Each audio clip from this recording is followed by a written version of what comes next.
Assalamualaikum warahmatullahi wabarakatuh. Perkenalkan, kita dari kelompok 2. Jadi, di sini kita akan mempresentasikan hasil laporan yang udah kita buat terkait rancangan aplikasi kasir sederhana. Nah, sebelum kita mulai, kita mau kenalan dulu nih.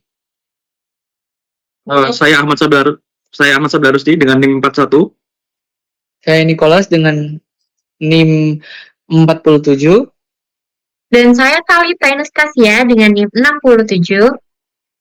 Saya Rafif dengan NIM 68. Oke, kita lanjut aja ke bab 1, yaitu pendahuluan. Nah, dari deskripsi topiknya, yang pertama, seiring dengan berkembangnya perekonomian yang ada di Indonesia, semakin berkembangnya juga nih suatu usaha yang pasti akan meminta adanya perubahan pada sistem transaksi pembayaran. Nah, sistem transaksi pembayaran yang digunakan di Indonesia ini salah satunya itu kasir.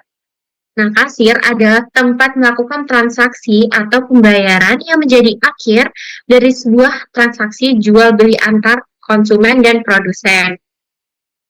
Nah, menyusul kebutuhan tersebut diperlukan sebuah sistem kasir yang dapat mencatat setiap barang yang diperoleh oleh pelanggan, menghitung total pembayaran, termasuk dengan diskon, dan menampilkan struktur transaksi secara otomatis, serta dapat menyimpan riwayat transaksi untuk tujuan evaluasi serta laporan.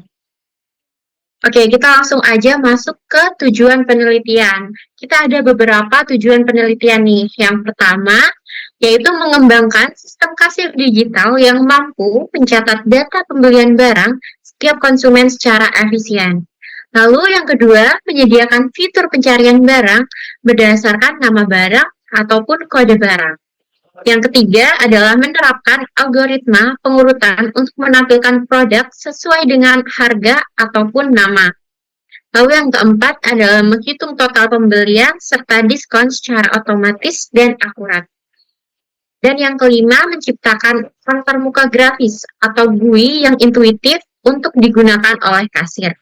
Dan yang terakhir, yaitu menyimpan dan mengelola catatan transaksi agar dapat dimanfaatkan untuk pembuatan laporan dan analisis. Selanjutnya ada bab 2, yaitu terkait deskripsi tugas yang akan dijelaskan oleh rekan saya. Oke, yang kedua tentang deskripsi tugas. Jadi pada penelitian kali ini topik yang kami angkat yaitu mengenai perancangan aplikasi kasir toko. Yang mana tujuannya sendiri itu untuk memproses pencatatan dan pengelolaan transaksi penjualan pada sebuah toko. Di aplikasi kasir toko sederhana kami memiliki beberapa fitur utama yang tersedia, yaitu seperti input data pembelian dalam bentuk array yang mencakup kode, nama, harga, dan jumlah barang. Ada juga pencarian barang berdasarkan kode atau nama menggunakan metode searching. Pengurutan daftar barang berdasarkan nama atau harga yang menggunakan sorting, serta validasi data agar info yang dimasukkan sesuai dan akurat. Dan juga kami menggunakan GUI. Lalu untuk selanjutnya bab 3, tantangan dan solusi. Yang pertama, tantangan penelitian. Pada penelitian kali ini terdapat beberapa tantangan atau permasalahan yang harus dihadapi. Beberapa tantangan yang dialami antara lain. Pertama, aplikasi tidak berjalan secara konsisten. Beberapa kali inputan data barang pembelian tidak dapat dimasukkan ke dalam keranjang atau data tidak dibaca oleh program. Terus kemudian yang kedua, terkendala dalam menentukan algoritma searching yang akan digunakan. Yang ketiga, sorting tidak berlaku pada pencarian barang. Jika pengguna melakukan pencarian produk, lalu klik header kolom untuk sort, data akan kembali ke daftar utama dan tidak menampilkan hasil pencarian. Kemudian yang keempat, pembelian produk hanya dapat dibeli setengah dari stok yang tersedia. Kemudian untuk solusi permasalahannya. Setelah mendapatkan beberapa kendala pada program yang ingin dijalankan, terdapat beberapa solusi yang diambil untuk membantu program berjalan dengan baik. Beberapa solusi terkait kendala yang terjadi yaitu, pertama, solusi dari tidak berjalannya aplikasi karena kode program yang tidak sesuai dan perlu menambahkan validasi atau message box jika produk gagal diproses. Kemudian yang kedua, menggunakan algoritma linear searching karena pada algoritma ini mudah untuk diimplementasikan dan bersifat fleksibel. Kemudian yang ketiga, pada bagian cari produk ditambahkan self-refresh product list untuk menampilkan hasil pencarian ke tampilan produk sesuai dengan nama atau kode yang diinputkan oleh pengguna. Dan untuk yang terakhir, kita sebelumnya belum menemukan solusi bagaimana kita akan mengganti jika kita membeli stok dari setengah barang tersebut. Jadi sampai sekarang kita masih belum menemukan solusinya. Kemudian bab selanjutnya dijelaskan oleh teman saya. Oke, bab 4, kesimpulan. Jadi dapat kita simpulkan bahwa aplikasi ini telah berhasil memenuhi beberapa kebutuhan dasar dalam sistem kasir, yang mana dia dapat mencatat transaksi pembelian secara akurat, menghitung total harga, dan memberikan diskon secara otomatis, serta menampilkan struk pembayaran secara instan. Lanjut. Lalu juga penggunaan antarmuka grafis berbasis TK-Inter membuat aplikasi jadi mudah digunakan oleh kasir maupun pengguna secara umum. Proses transaksi juga dilengkapi dengan validasi stok dan juga input yang mencegah kesalahan pembelian, serta menyimpan riwayat transaksi yang dapat ditinjau kembali. Lalu kendala-kendala seperti tidak konsistennya input keranjang, sorting tidak berlaku saat pencarian, dan validasi yang kurang akurat telah berhasil diatasi dengan perbaikan code dan penambahan logika pendukung. Ini kan. Lalu untuk rekomendasi disarankan agar aplikasi ke depan menyimpan data transaksi ke file eksternal seperti CSV ataupun database SQLite. Metode pencarian bisa dioptimalkan ke binary search atau menggunakan hash table. Peta pencarian juga bisa diperluas ke harga dan stok, ditambahkan pada visualisasi proses searching dan sorting untuk mendukung pembelajaran algoritma. Dengan pengembangan ini, aplikasi akan lebih siap digunakan untuk skala usaha yang lebih besar. Oke, selanjutnya berikut merupakan tampilan untuk kode program kita.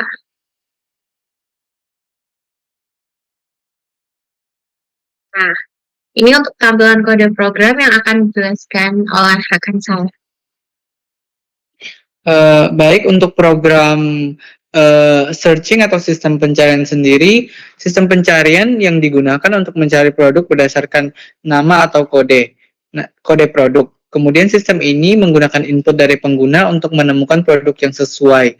Fungsi utama untuk pencarian adalah cari produk yang mencocokkan kata kunci dengan nama atau kode produk. Jika tidak ada hasil yang persis cocok, aplikasi akan memberikan saran berdasarkan kemiripan nama produk. Kode pencariannya sendiri itu ada definisi nama cari produk, kemudian di dalam kurungnya self keyword, self entry, self get, strip, lower. If not keyword, message box, show info, masukkan kata kunci untuk mencari produk, kemudian return kosong. Lalu untuk hasil itu di dalam list P for P in self product list, if keyword in P, nama in lower, buka kurung tutup kurung, or keyword in P titik kode titik lower, buka kurung tutup kurung. Lalu ada if not hasil, jika tidak ada yang cocok, coba cari yang mendekati. Matches di menggunakan fungsi dflip, get close match, kemudian kita menggunakan keyword, di dalamnya ada list nama titik lower for P in self product list.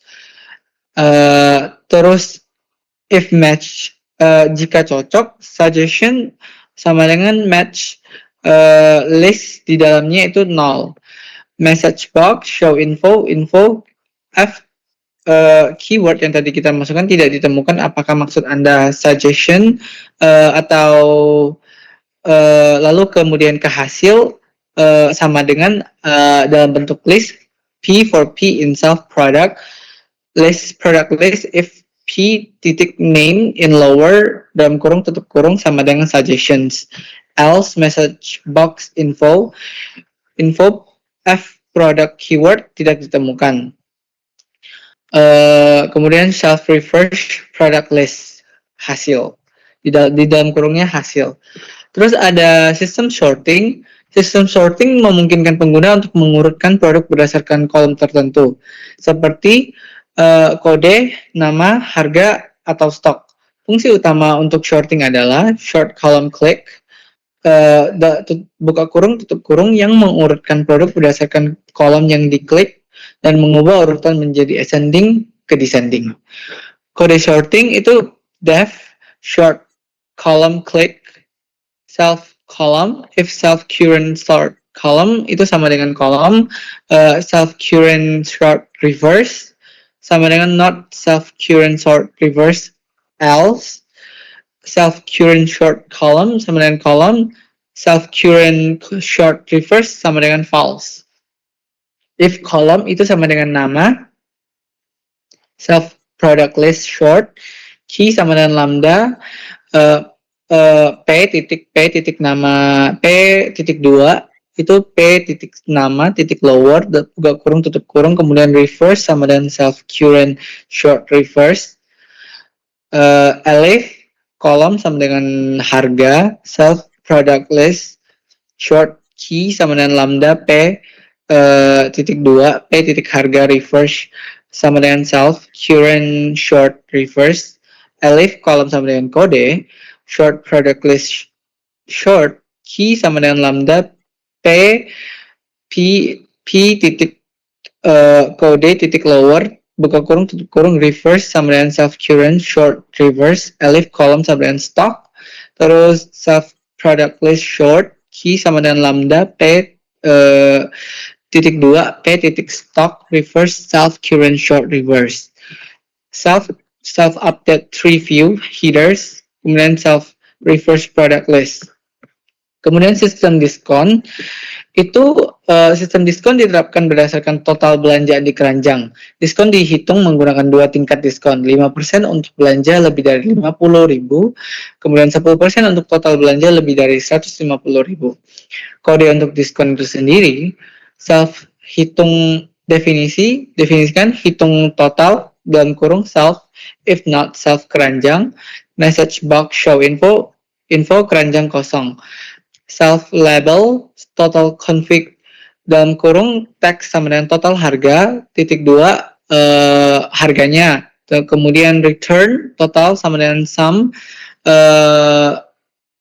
di dalamnya p titik harga for p in self titik keranjang, diskon sama dengan 0, variabel diskon sama dengan 0 if total lebih dari sama dengan 150.000, diskon sama dengan 0,10. If total elif total lebih dari sama dengan 50.000, total diskon sama dengan 0,05 atau 5%. Total diskon total dikalikan dengan 1 dikurangi diskon persen itu dalam variable dalam kurung diskon dikalikan dengan 100. If diskon lebih dari 0, self label total konfigurasi dalam kurung teks sama dengan total, diprintkan apa totalnya tadi, kemudian diskonnya, kemudian bayar, lalu self label total config teks sama dengan dikeluarkan total harga yaitu setelah didiskon. Kemudian sistem struknya maksudnya setelah transaksi selesai, aplikasi akan mengecek struk yang berisi informasi tentang produk yang dibeli, total harga, diskon jika ada, dan jumlah harga yang dibayarkan. Kode struk, definisi tampilkan struk self total diskon persen, total diskon. Struknya itu sendiri akan diprintkan struk pembayaran, kemudian for product in self transaksi, struk plus sama dengan f produk titik nama, maksudnya nama produk dikalikan 1 itu sama dengan harga dari produk, struk kemudian di plus sama dengan kan baris, terus struk plus sama dengan f total titik 2 jumlah total harganya if diskon lebih dari 0, total struk plus dengan diskon dan kurung kurawal diskon persen, terus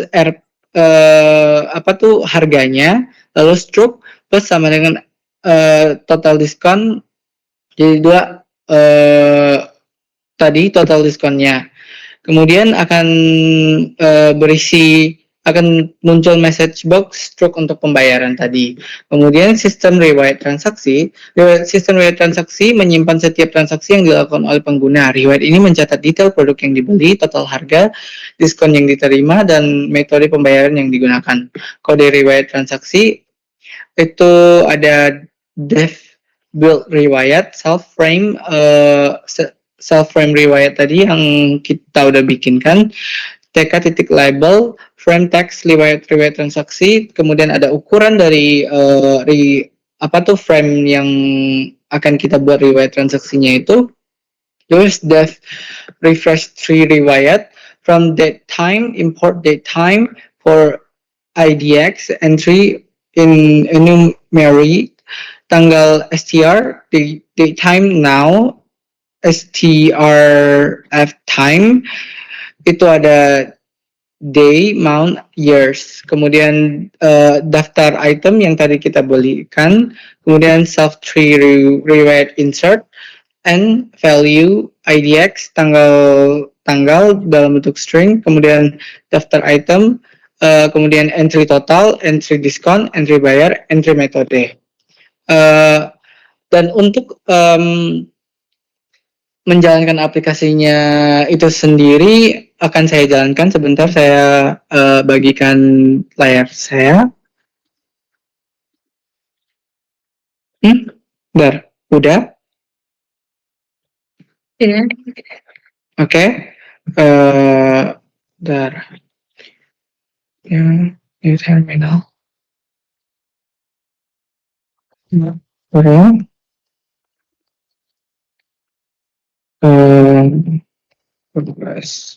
Besar. Alpro.